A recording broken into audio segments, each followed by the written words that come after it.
अब देखो भाई, मुझे ना लग रहा है शायद मैं धीरे-धीरे चमगादड़ बनते जा रही हूँ, क्योंकि रात भर मुझे नींद आती नहीं और सुबह मेरी आँखों से नींद जाती नहीं। शायद चमगादड़ भी मुझसे कम सोता होगा। और मेरी ये दुख भरी दास्तान सुनकर मौसम भी फूट-फूट कर रोने लगा। और इतने में ही ना मुझे याद आती है कि मुझे लौकी के पत्ते लेने हैं, इसलिए मैं फटाफट निकली और ये रहा हमारे घर का वाटरफॉल, जिसमें हम तो नहीं परंतु मेंढक के छप-छप नहाती है।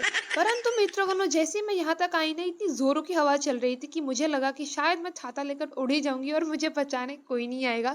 इसलिए चुपचाप ना मैं रिटर्न घर चले आई और आकर मैं सीधे दोपहर की भोजन की तैयारी करने लगी, जिसके लिए मैंने यहाँ पे अरबी के बेलों को काटना शुरू किया।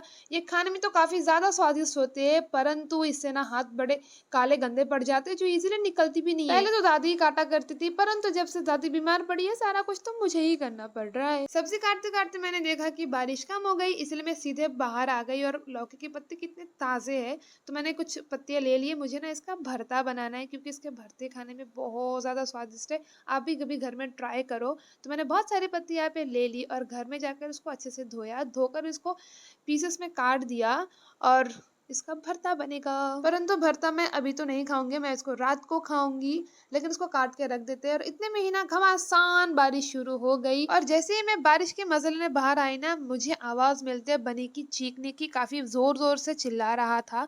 तो मैं फटाफट भाग भाग कर गई बनी को लेकर आने के लिए। और बनी ना काफी देर से भीग रहा है, जिसके कारण उसको काफी ठंड लगी और उसको लाने के चक्कर में मैं पूरी की पूरी भीग चुकी हूँ। और रात को बनेगी कटहल की बीजों की सब्जी। तो मित्रों, आप लोग जाते हुए मेरे चैनल को सब्सक्राइब करते हुए जाना।